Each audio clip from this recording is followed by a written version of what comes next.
Good morning students, welcome back to Simon Academy coaching classes. आज हम इस series में स्टार्ट करेंगे हिस्ट्री के बारे में और प्राचीन भारत के कुछ महत्वपूर्ण प्रश्न जो है उनको डिस्कस करेंगे। ठीक है, जो हिस्ट्री है वो एक बहुत ही वास्ट सब्जेक्ट है, तो हम कोशिश करेंगे टेट टीजीटी पर्सपेक्टिव से जो भी बहुत ही इम्पोर्टेंट प्रश्न है उनको आज कवर करने की कोशिश करते हैं। देखिए, सबसे पहले है सर्वप्रथम भारत को इंडिया नाम से किसने संबोधित किया। भारत के लिए इंडिया शब्द जो है वो सबसे पहले यूनानियों ने यानी ग्रीकों ने ये प्रयोग किया था। देन चावल के साक्ष्य हमें कहाँ से प्राप्त हुए हैं, यानी कि हड़प्पा सभ्यता से प्रश्न है। हड़प्पा सभ्यता में चावल के साक्ष्य कहाँ से प्राप्त हुए हैं, रंगपुर एवं लोथल से। और कृषि के जो प्राचीनतम साक्ष्य हैं वो मेहरगढ़ से प्राप्त हुए हैं 7000 ईसा पूर्व के। वर्धन वंश की राजधानी क्या थी। वर्धन वंश की प्राचीन राजधानी यानी पुष्यभूति वंश की बात कर रहे हैं। इनकी प्राचीन राजधानी थी थानेसर या थानेश्वर, जिसे बाद में हर्षवर्धन ने स्थानांतरित करके कन्नौज स्थापित किया था। मेसोपोटामिया का अर्थ क्या होता है। मेसोपोटामिया का अर्थ होता है दो नदियों के बीच की भूमि। जो मेसोपोटामियन सभ्यता थी वो दजला और फरात दो नदियों के बीच थी। सेम अगर हम यहाँ बात करें तो दोआब का जो क्षेत्र होता है, जैसे पंजाब में दोआब है, तो उसका अर्थ भी होता है दो नदियों के बीच की भूमि, यानी कि यहाँ पे ब्यास और सतलुज के बीच की भूमि है। और मेसोपोटामिया सभ्यता जो है वो दजला और फरात नदियों के बीच है। चाक का आविष्कार किस काल में हुआ। चाक यानी पहिए का आविष्कार हुआ नवपाषाण काल में। श्रीनगर की स्थापना किसने की। श्रीनगर की स्थापना अशोक ने की थी और ये झेलम नदी के किनारे यानी वितस्ता नदी के किनारे है। महावीर के 11 शिष्य क्या कहलाते थे। महावीर के 11 शिष्य जो है उनको कहा जाता था गणचर। सिंधु घाटी सभ्यता का सबसे दक्षिणी स्थान कौन सा है। वर्तमान के हिसाब से जो सिंधु घाटी सभ्यता का दक्षिणी स्थान है वो है दैमाबाद, जो अहमदनगर जिले में है महाराष्ट्र में और प्रवरा नदी के किनारे है। सिंधु नदी का जो सिंधु घाटी सभ्यता का जो उत्तरी पॉइंट है वो है मांडा, जो अखनूर जिले में है, चिनाब नदी के किनारे जम्मू कश्मीर में। इसका जो पश्चिमी हिस्सा है वो है सुख्ता गैंडोर, दास्त नदी के किनारे है, बलूचिस्तान यानी पाकिस्तान में। और पूर्वी हिस्सा जो है वो है आलमगीरपुर, जो हिंडा नदी के किनारे है, मेरठ के नजदीक। उसके बाद है होयसल वंश की राजधानी क्या थी। होयसल वंश की राजधानी जो थी वो थी द्वार समुद्र और इसका आधुनिक नाम है हलेबिडु। गंग वंश की प्रारंभिक राजधानी क्या थी। गंग वंश जो है ओडिशा में थे, बाद उनका जो मुख्य कार्यकाल था वो ओडिशा में थी उनकी राजधानियां। लेकिन उनकी प्रारंभिक राजधानी जो थी वो कोलार थी। कोलार जो है वो जाना जाता है सोने की खानों के लिए। चौथी बौद्ध संगीति किसके शासनकाल में हुई। चौथी बौद्ध संगीति हुई थी कनिष्क के शासनकाल में। इसमें पहली बौद्ध संगीति हुई थी अजात शत्रु के शासनकाल में 483 ईसा पूर्व। दूसरी हुई थी कालाशोक के समय ठीक 100 साल बाद यानी 383 ईसा पूर्व। तीसरी अशोक के समय हुई थी 251 ईसा पूर्व में। और चौथी हुई थी कनिष्क के समय प्रथम शताब्दी में। उसके बाद है पृथ्वीराज रासो के रचयिता कौन है। पृथ्वीराज रासो के रचयिता हैं चंद्रबरदाई। देन सांख्य दर्शन के प्रवर्तक कौन थे। सांख्य दर्शक के प्रवर्तक थे कपिल मुनि। इसी में एक और आता है न्याय दर्शन। न्याय दर्शन के प्रवर्तक थे महर्षि गौतम। चीनी यात्री हेनसांग भारत कब आया। हेनसांग भारत में रहा था 630 ईस्वी से 644 ईस्वी तक, और उस समय हर्षवर्धन का शासनकाल था। समुद्रगुप्त का उत्तराधिकारी कौन था। समुद्रगुप्त का उत्तराधिकारी था चंद्रगुप्त द्वितीय, जिसे जाना जाता है विक्रमादित्य के नाम से। और समुद्रगुप्त को जाना जाता है भारत का नेपोलियन के नाम से। समुद्रगुप्त के प्रशंसा में जो है बाणभट्ट ने प्रयाग प्रशस्ति लिखी है। जैन धर्म के दो संप्रदाय कौन से थे। तो जैन धर्म के दो जो अंग थे वो थे श्वेतांबर और दिगंबर। श्वेतांबर सफेद कपड़े पहनते थे, दिगंबर निर्वस्त्र रहते थे। उसके बाद है आग का आविष्कार किस काल में हुआ। आग का आविष्कार जो है पाषाण काल में हुआ था, और मध्य पाषाण काल के में हुआ था इसका। और आग पे जो कंट्रोल करना सीख गया था आदमी वो नवपाषाण काल में सीख गया था। ऋग्वेद में सबसे पवित्र नदी किसे माना गया है? सो ऋग्वेद की सबसे पवित्र नदी माना गया है सरस्वती को, जिसे नदी तमा कहा गया है। मनुस्मृति किस वंश के समय लिखी गई? सो मनुस्मृति जो है वो शुंग वंश के समय लिखी गई। गढ़वाल वंश का संस्थापक कौन था? तो इसका संस्थापक था चंद्रदेव। महावीर का प्रथम अनुयायी कौन था? महावीर के प्रथम अनुयायी थे उनके दामाद जमाली। महावीर की पुत्री का नाम था प्रियदर्शना या अनुजा। सेन वंश की स्थापना किसने की? सेन वंश के संस्थापक थे सामंत सेन। गौतम बुद्ध के पिता का नाम, इनके पिता का नाम था शुद्धोधन और ये शाक्यगण के प्रधान थे। गौतम बुद्ध को शाक्य मुनि भी कहा जाता है। गौतम बुद्ध की माता का नाम था महामाया, जिनकी मृत्यु हो गई थी इनके जन्म के एक सप्ताह के भीतर, और इनका पालन पोषण किया था इनकी मौसी प्रजापति गौतमी ने। चोल वंश का अंतिम शासक कौन था? चोल वंश का अंतिम शासक था राजेंद्र तृतीय। राष्ट्रकूट वंश की स्थापना किसने की? दंती दुर्ग ने की। और राष्ट्रकूट जो है उन्होंने जो मंदिर निर्माण है उनमें बहुत ज्यादा योगदान दिया है। भारत का प्रसिद्ध राष्ट्रीय वाक्य सत्यमेव जयते कहाँ से लिया है? सत्यमेव जयते जो है वो मुंडकोपनिषद से लिया गया है। जैन धर्म का वास्तविक संस्थापक किसे माना जाता है? सो महावीर जैन धर्म का वास्तविक संस्थापक माना जाता है। जैन धर्म के संस्थापक थे ऋषभदेव, जिनको आदिनाथ भी कहा जाता है। और 23वें तीर्थंकर थे पार्श्वनाथ। 24वें और अंतिम तीर्थंकर थे महावीर, जिन्हें जाना जाता है वास्तविक संस्थापक के रूप में। जो पार्श्वनाथ थे उन्होंने 4 महाव्रत दिए थे जैन धर्म के, और 5वां जो महाव्रत है वो जोड़ा था महावीर जैन ने। द्वितीय जैन सभा कब आयोजित की गई? ये 512 ईस्वी में आयोजित की गई थी। अष्टाध्यायी के लेखक कौन है? महर्षि पाणिनि ने अष्टाध्यायी लिखी है और ये ग्रामर है संस्कृत का। तंत्र मंत्र वाला वेद कौन सा माना जाता है? सो तंत्र मंत्र, जादू टोना, अंधविश्वास, ये सब कुछ जो है ये अथर्ववेद में वर्णित है। अशोक के पिता का क्या नाम था? अशोक के पिता का नाम था बिंदुसार, जिसे अमित्र घात या अमित्रोचेटस भी कहा जाता है। मोहनजोदड़ो की खोज किसने की? ये की थी आर.डी. बनर्जी ने, राखलदास बनर्जी ने 1922 में। इससे पहले 1921 में हड़प्पा की खोज की थी दयाराम साहनी जी ने। बौद्ध धर्म में प्रवेश करने वाली सर्वप्रथम महिला कौन थी? सो बौद्ध धर्म में शुरू में महिलाओं की एंट्री नहीं थी, लेकिन बाद में जो है इनकी एंट्री हो गई बौद्ध धर्म में। और जो प्रजापति गौतमी थी, यानी बुद्ध की जो मौसी या सौतेली माँ थी, वो इसमें प्रवेश करने वाली प्रथम महिला थी। सामवेद के प्रथम लेखक किसे माना जाता है? सामवेद के प्रथम लेखक माना जाता है जैमिनी को। और सामवेद जो है उसे भारतीय संगीत का जनक माना जाता है। आदि मानव में ने सर्वप्रथम किस जानवर को पालतू बनाया था? तो सबसे पहले कुत्ते को पालतू बनाया था। सबसे प्राचीन वेद कौन सा है? ऋग्वेद सबसे प्राचीन वेद है। कनिष्क की दूसरी राजधानी क्या थी? कनिष्क की दूसरी राजधानी थी मथुरा। पहली थी पुरुषपुर या पेशावर। पाल वंश की स्थापना किसने की? पाल वंश के संस्थापक थे गोपाल। और पाल वंश के ही एक राजा थे धर्मपाल, जिन्होंने विक्रमशिला विश्वविद्यालय की स्थापना की थी। भुवनेश्वर में लिंगराज मंदिर का निर्माण किसने करवाया? ये थे राजा ययाति केशरी, जिन्होंने भुवनेश्वर के लिंगराज मंदिर का निर्माण करवाया था। नेक्स्ट है महात्मा बुद्ध किस वंश से संबंधित थे? तो ये शाक्य वंश के थे। कल्याणी के चालुक्य वंश की स्थापना किसने की थी? कल्याणी के जो चालुक्य हैं उनकी स्थापना की थी तैलप द्वितीय ने। देखिए चालुक्य वंश जो है वो कल्याणी में भी है, बादामी में भी है, इधर अपना गुजरात में भी है।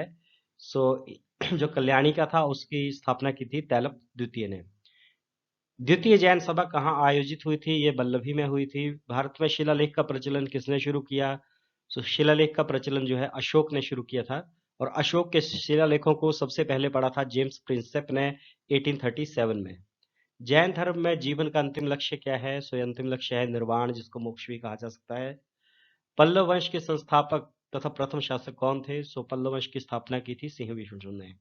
सिंह विष्णु ने। निर्वाण का शाब्दिक अर्थ क्या होता है? निर्वाण का शाब्दिक अर्थ होता है दीपक का बुझ जाना। खरोष्ठी लिपि किस प्रकार की लिपि है लिखी जाती है? ये दाईं से बाईं ओर लिखी जाती है। विख्यात तट मंदिर यानी कि शोर टेम्पल का निर्माण किसने करवाया? शोर टेम्पल या तट मंदिर का निर्माण करवाया था पल्लव शासक नरसिंह देव वर्मन द्वितीय ने। धौलावीरा का शाब्दिक अर्थ क्या है? धौलावीरा का शाब्दिक अर्थ है सफेद कुआं। ये हड़प्पा स्थान है गुजरात के रण ऑफ कच्छ में, जाना जाता है उचित जल प्रबंधन के लिए, और ये 2021 में ही शामिल हुआ है यूनेस्को वर्ल्ड हेरिटेज साइट में, तो काफी इंपॉर्टेंट रहने वाला है धौलावीरा किसी भी एग्जाम में। उसके बाद है सिंधु घाटी सभ्यता के लोग किस देवी की पूजा करते थे? सो ये मातृ देवी की पूजा करते थे। पार्श्वनाथ के ने 4 महाव्रत दिए, 5वां महाव्रत किसने जोड़ा? महावीर स्वामी ने जोड़ा। चौथी बौद्ध संगीति कब हुई थी? प्रथम शताब्दी में। अशोक को अन्य किन नामों से जाना जाता है? अशोक को अन्य जो नाम है वो है देवनाम प्रिय और प्रियदर्शी। आर्य लोग भारत कहाँ से आए थे? सो इतिहासकार मैक्स मूलर के अनुसार जो आर्य लोग हैं वो मध्य एशिया से भारत आए थे। श्वेतांबर के संस्थापक कौन थे? सो जो श्वेतांबर है जैन धर्म का जो एक अंग है श्वेतांबर, उसकी स्थापना की थी स्थूलभद्र ने। हर्यक वंश का प्रथम शक्तिशाली शासक कौन था? हर्यक वंश जो है वो मगध का प्रथम वंश माना जाता है महाजनपद काल के दौरान, और इसकी स्थापना की थी बिंबिसार ने। शुंग वंश का संस्थापक कौन था? शुंग वंश का संस्थापक था पुष्यमित्र शुंग, जिसने अंतिम मौर्य शासक बृहद्रथ की हत्या करके शुंग वंश की स्थापना की थी। चौहान वंश के अंतिम शासक थे पृथ्वीराज तृतीय, जिन्हें राय पिथौरा के नाम से जाना जाता है। और तराइन के पहला युद्ध जो 1191 हुआ था, उसमें पृथ्वीराज चौहान ने मोहम्मद गौरी को हराया था। तराइन के दूसरे युद्ध में जो 1192 में हुआ था, उसमें पृथ्वीराज चौहान हार गए थे। मुद्रा राक्षस किसके द्वारा लिखी गई है? मुद्रा राक्षस जो है वो विशाखदत्त के द्वारा लिखी गई है, और इनके द्वारा एक और बुक लिखी गई है जिसका नाम है देवी चंद्रगुप्तम। महात्मा बुद्ध का प्रतीक चिन्ह क्या है? सो महात्मा बुद्ध का प्रतीक चिन्ह है घोड़ा। जैन धर्म के 23वें तीर्थंकर ये है पार्श्वनाथ। चंद्रगुप्त मौर्य ने मौर्य वंश की नींव किसको पराजित करके रखी? सो चंद्रगुप्त मौर्य ने पराजित किया था धनानंद को, जो नंद वंश का अंतिम शक्तिशाली राजा था, और या अंतिम राजा था, और धनानंद के समय ही सिकंदर ने भारत पर आक्रमण किया था। लोथल किस नदी के तट पे स्थित है? लोथल जो है वो भोगवा नदी के किनारे स्थित है गुजरात में। ऋग्वेद में बाद में जोड़े गए मंडल कौन से हैं? सो बाद में जो मंडल जोड़े गए हैं वो है पहला और 10वां। अशोक का नाम अशोक किस अभिलेख में मिलता है? अशोक का जो नाम अशोक है वो मिलता है मास्की और गुर्जरा अभिलेख में। मौर्य वंश का अंतिम शासक कौन था? सो ये था बृहद्रथ, जिसे पुष्यमित्र शुंग ने मारा था। आर्यों का प्रिय पशु कौन सा था? सो आर्यों का प्रिय पशु था घोड़ा, और ये गाय पालते थे। शून्यवाद का प्रतिपादक किसने किया? शून्यवाद का प्रतिपादन किया था नागार्जुन ने, जिन्हें माना जाता है भारत का आइंस्टीन। द्वैधातवाद सिद्धांत के प्रतिपादक कौन थे? ये थे निम्बकाचार्य। उसके बाद नेक्स्ट आता है हमारा कलिंग युद्ध कब हुआ? ये 261 ईसा पूर्व में हुआ था, और इस युद्ध में के बाद अशोक ने युद्ध नीति को छोड़ के धम्म नीति अपनाई थी। महात्मा बुद्ध के गुरु त्याग की घटना गृह त्याग की घटना को क्या कहा जाता है? सो महात्मा बुद्ध के गृह त्याग की घटना को कहा जाता है महाभिनिशीक्रमण। महाबलीपुरम के एकात्मक रथों मंदिर का निर्माण किसने करवाया? सो महाबलीपुरम का जो एकात्मक रथ मंदिर है उसका निर्माण करवाया था पल्लव राजा नरसिंह वर्मन प्रथम ने। हड़प्पा को मेसोपोटामिया का उपनिवेश किसने कहा? सो ये व्हीलर थे, उसने हड़प्पा को मेसोपोटामिया का उपनिवेश कहा। महावीर की मृत्यु के बाद जैन संघ का अध्यक्ष कौन बना? सो महावीर की मृत्यु के बाद जैन संघ के अध्यक्ष बने सुधवर्मन। आर्यों के प्रिय देवता कौन थे? आर्यों के प्रिय देवता थे इंद्र। गीत गोविंद किसके द्वारा लिखी गई? ये जयदेव की रचना है। कल्पसूत्र किस भाषा में लिखा गया? कल्पसूत्र जो है वो संस्कृत में लिखा गया ग्रंथ है। भारतीय संगीत का जनक किस वेद को माना जाता है? सामवेद को माना जाता है। गौतम बुद्ध की पत्नी का क्या नाम था? इनकी पत्नी का नाम था यशोधरा। दिल्ली नगर की स्थापना किसने की थी? सो दिल्ली नगर की स्थापना की थी तोमर राजा अनंगपाल या अंगपाल ने। अंतिम गुप्त शासक कौन था? अंतिम गुप्त शासक जो था वो था भानुगुप्त। मैग्स्थनीज किसका राजदूत था? मैग्स्थनीज जो था वो सेल्यूकस निकेटर का राजदूत था चंद्रगुप्त मौर्य के दरबार में। गुप्त वंश की स्थापना किसने की थी? गुप्त वंश की स्थापना की थी श्री गुप्त ने, जबकि इसके वास्तविक संस्थापक थे चंद्रगुप्त प्रथम। आदि मानव ने सर्वप्रथम क्या सीखा? आदि मानव ने सबसे पहले आग जलाना सीखा। भारत में चिश्ती सिलसिले की शुरुआत किसने की? ये ख्वाजा मुइनुद्दीन चिश्ती ने की थी। हालांकि ये क्वेश्चन जो है ये प्राचीन भारत में नहीं आता है, मध्यकालीन भारत का है, बट यहाँ चलो ठीक है हम डिस्कस कर लिए इसको। नालंदा विश्वविद्यालय की स्थापना किसने की? नालंदा विश्वविद्यालय की स्थापना जो थी वो की थी कुमार गुप्त ने।